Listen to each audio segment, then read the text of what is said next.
Class 10 history chapter 1 the rise of nationalism in Europe. Europe में राष्ट्रवाद का उदय।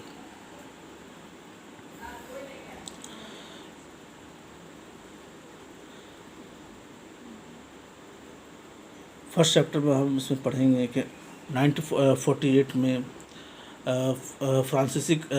एक फ्रांसीसी कलाकार फ्रेडरिक सरियो ने 4 फ़ोटो बनाए थे।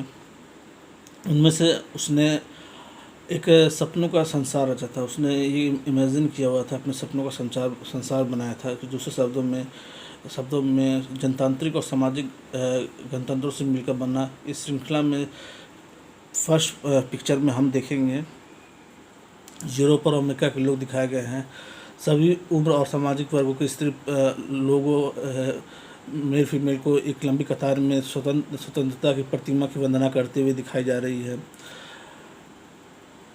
इसके साथ साथ आपको याद होगा कि फ्रांसीसी क्रांति के दौरान कलाकार स्वतंत्रता को महिला के रूप में दिखाया गया था। आज़ादी की देवी के रूप में उन्हें दिखाया भी गया था।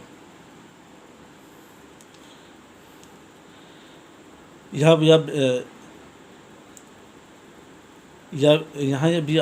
ज्ञान की मिसाल की पहचान कर सकते हैं जो कि उसके साथ हाथ में है।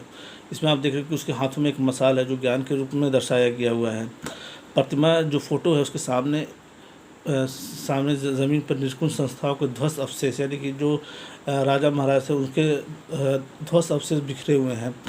सदियों के जो इमेजिनेशन था उसमें दुनिया के लोग अलग अलग राष्ट्रों के समूह में बटे हुए हैं। उनकी पहचान उनके कपड़ों और उनकी पोशाक से होती है। स्वतंत्रता की मूर्ति से कहीं आगे इस जुलूस का नेतृत्व कर रहे हैं संयुक्त राज्य अमेरिका और स्विट्ज़रलैंड, जो अब तक राष्ट्र बन चुके थे। फ्रांस जो क्रांतिकारी तिरंगे से पहचाना जा सकता है प्रतिमा के पास।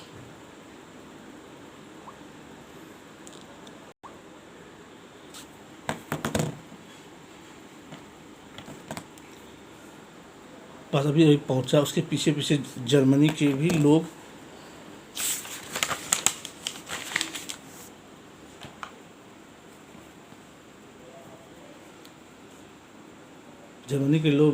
लोग जो काला, लाल और सुनहरा झंडा थामे हैं। ये बहुत दिलचस्प बात रही है कि जिस समय सौरन ये छवि निर्मित की, जर्मन लोग तब तक एक संयुक्त राष्ट्र का हिस्सा नहीं बने थे।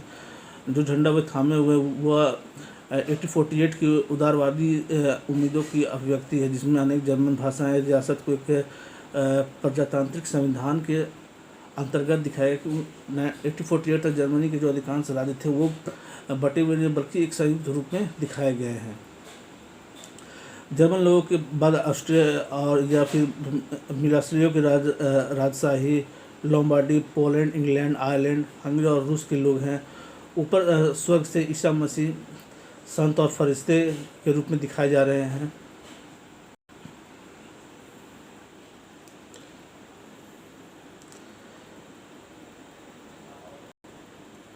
इस चैप्टर में हम कुछ ऐसे विषयों को उठाएंगे जिनकी काल्पनिक अभिव्यक्ति सरियो ने अपने चित्र में दिखाया। 19वीं सदी के दौरान राष्ट्रवाद नेशनलिज्म एक ऐसी ताकत बनकर हुआ जिसमें यूरोप के राजनीतिक और मानसिक जगत में भारी परिवर्तन लाए। इसमें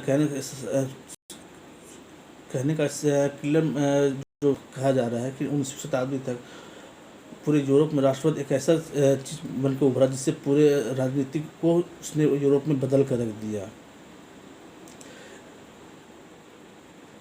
इन परिवर्तन से तथा यूरोप के बहुत बहुराष्ट्रीय वंशीय सामंतों तथा राष्ट्र और नए राज्यों का उदय हुआ। इस राष्ट्रवाद के उदय से बहुत सारे जो राज्य परिवार थे वो खत्म हुआ और नए नए राज्यों का गठन भी हुआ इसके साथ साथ, जिसमें स्पष्ट रूप से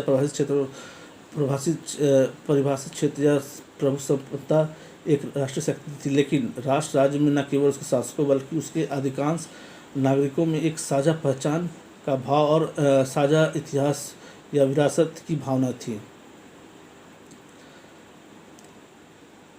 इस अध्याय में विभिन्न प्रक्रियाओं का प्रकाश डालेंगे जिसमें 19वीं शताब्दी के यूरोप में जो राज्य का प्रसार हुआ और जो राज्य अस्तित्व में है हम उसके बारे में अब अध्ययन करेंगे।